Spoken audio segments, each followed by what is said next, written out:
똑같이 이해해야 할 기회와 동시에 똑같이 오해할 권리도 필요하다.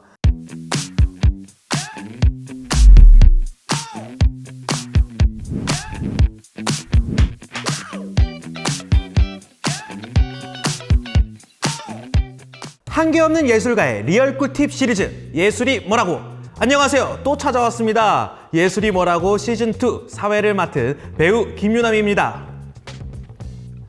나는 낫지 않고 나의 고통은 피부에, 피부 아래에, 근육과 힘줄 사이에 살아 숨쉰다.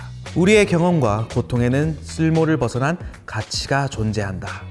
난치의 상상력 중 한 구절인데요. 최근에는 몸의 고통에서 확장하여 감각을 새롭게 번역하는 작업으로 새로운 가치를 만들어가는 안희재 작가님을 모셨습니다. 안녕하세요. 네, 안녕하세요.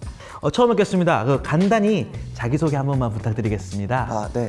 안녕하세요. 저는 방금 소개받은 안희재라고 하고요. 주변화된 존재들의 관점에서 할 수 있는 일들 중에 재밌어 보이는 것이라면 무엇이든 닥치는 대로 일단 해보고 보는 그런 사람입니다.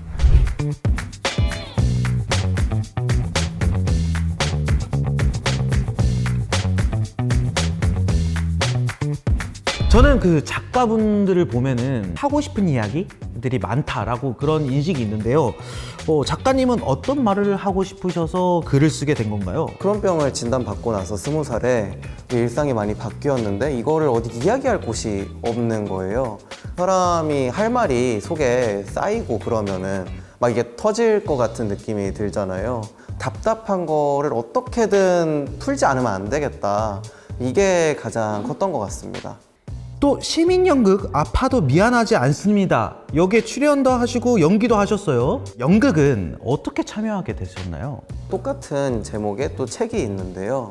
사회가 어떻게 우리를 아프게 하는지에 대해서 이야기를 해야 한다.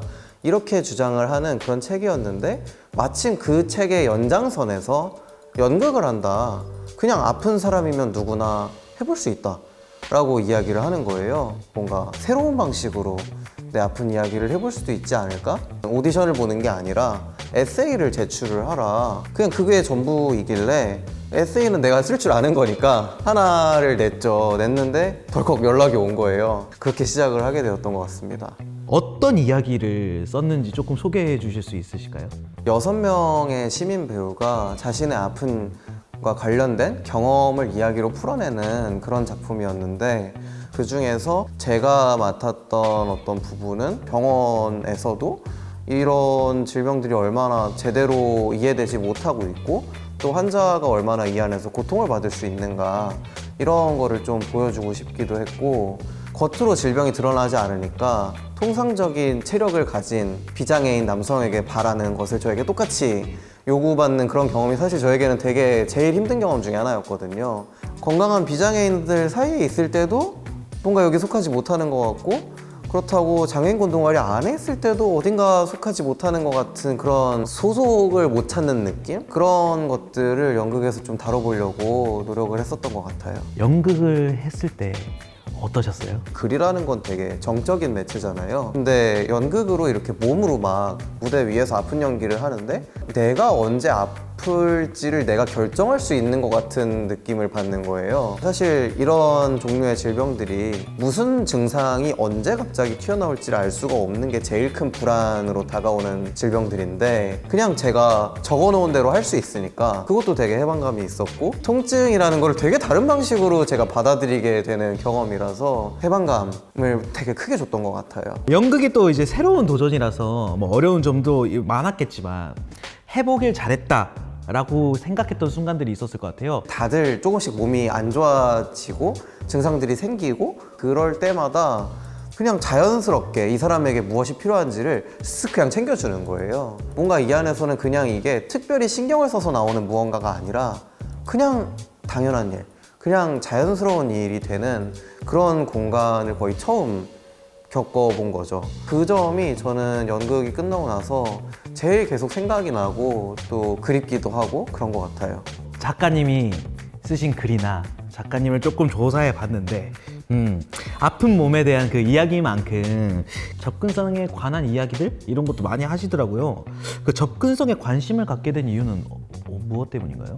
장애 학생의 학습권이 잘 보장되어 있는 편인 대학에서 장애인권 활동을 시작했기 때문인 것 같아요. 최소한의 조건인 것을 넘어서 좀 더 나은 접근성을 계속 생각을 했던 것 같아요. 접근성에 대한 그 관심이 베리어 프리 작업들이랑 조금 연관이 돼 있는 것 같은데 화면 해설 같은 경우에는 보이는 사람이 만드는 것이고 폐쇄 자막은 또 귀가 들리는 사람이 만드는 거잖아요. 내가 베리어 프리 영상물을 만드는 것에 관심이 많은데 그럼 내가 여기에서 기여할 수 있는 게 뭐가 있지? 라고 생각을 했을 때 눈이 보이고 귀가 들리는 사람으로서 이거를 역할을 맡아서 해볼 수 있지 않을까 그런 생각이 들어가지고 시작을 했던 것 같아요. 올해 서울 국제 프라이드 영화제에서 상영한 귀귀 퀴퀴의 뭐 베리어 프리 작업에 또 참여하셨다고 들었어요. 거기 베리어 프리 작업이 뭔지 하신 일에 대해서 조금 설명해 주실 수 있나요? 실험 다큐멘터리예요. 퀴어에 관한 다큐멘터리이다 보니까 커밍아웃이나 아우팅에 대한 염려가 있는 분들이 계셔서 제 음성만 인터뷰를 해가지고 어떻게 베리어 프리하게 만들 수 있을까 처음부터 고민을 하고 싶었던 거예요. 이 혼란스러움을 좀 더 있는 그대로 전달을 하려면 무엇이 필요할까? 이거를 내내 고민하는 똑같이 이해할 기회와 동시에 똑같이 오해할 권리도 필요하다라는 생각으로 좀 작업에 임했던 것 같아요. 아까 말씀하신 것처럼 이 베리어 프리 작업을 감각 번역이라고 표현을 하시더라고요. 감각 번역이라는 게 무엇인지 번역은 언제나 반역이기도 하다라는 말도 있는 것처럼 번역에는 언제나 그런 실패가 내재되어 있는 건데 화면 해설을 만드는 거랑 폐쇄 자막을 쓰는 것도 똑같은 문제라고 생각이 들었어요. 청각적인 것과 시각적인 것이 그대로 1대1로 대응되는 정보들이 아니니까 변환을 할 수 있지만 그게 온전히 될 수는 없다 라는 점에서 이거를 감각 번역이라고 부르고 싶은 것 같아요. 접근성에 관한 이야기와 그런 작업을 계속하는 이유가 혹시 따로 있나요? 이런 접근성 작업이 한편으로는 문화예술에 대한 문해력을 높이는 것과도 좀 관련이 될 수 있다라는 생각을 하고 있어서 좀 그런 측면에서도 재밌어서 하고 있는 것 같아요. 이 영화 외에도 시도해보고 싶은 감각 번역 영역이 있는지 궁금합니다. 뮤직비디오나 그런 퍼포먼스 영상이나 막 움직임, 춤, 비주얼 이렇게 쫙 꾸며놓은 그런 것들이 사실은 되게 중요한데 베리어 프리하게 만들 수 있을까 어떻게 해야 할지 형식 같은 거는 되게 다양한 실험이 가능하다고 생각을 해서 저는 그래서 최근에는 뮤직비디오의 접근성 감각 번역을 제일 해보고 싶습니다. 저희 사전 인터뷰 때 접근성 이야기를 하면서 접근성에 관한 소설도 구상하고 있다고 말씀을 해주셨어요. 이 영상을 만드는 사람의 잘못된 인식 같은 것들이 있잖아요. 감각 번역을 한다는 거는 기본적으로 그걸 일단 언어화를 해야 되거든요. 그런 지점에서 감독과 굉장히 큰 마찰을 빚을 수밖에 없다고 생각이 드는 거예요. 소설에서 어떤 사회적 지위가 되게 있는 유명한 감독이 작품에 깔려있는 어떤 인식 같은 게 감각 번역으로 인해서 들통날까봐 감각 번역사를 살해하는 그런 소설을 구상하고 있었어요. 방금 말씀하신 그 소설이 쓰여진다면 그 책은 진짜 대박 날 것 같습니다. 오늘은 안희재 작가님을 모시고 감각을 새롭게 바라보고 번역하기에 대해서 이야기를 나눠봤는데요. 덕분에 새로운 세계에 대해서 좀 많이 알게 된 것 같아요. 저도 이제 감각 번역을 해보고 싶은데 뭐 연습하는 방법이 또 따로 있을까요? 다른 어떤 특별한 방법이 있다고 하기에는 저는 전문가는 아니고 약간 그런 실험적인 것들로 많이 접근을 하다 보니까 하나하나 이미지를 꼼꼼히 들여다본다.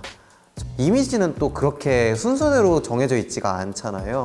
그래서 가장 뭔가 이런 감각 번역을 할 때 제가 조심하는 거는 여기에서 무엇이 가장 이 이미지의 핵심을 보여주고 있는가, 어떤 게 여기에서 들려야 하는가, 해석의 여지를 남길 수 있도록 순서를 배치하는 게 핵심이었던 것 같아요. 우리 예술이 뭐라고 해? 이제 공식 질문.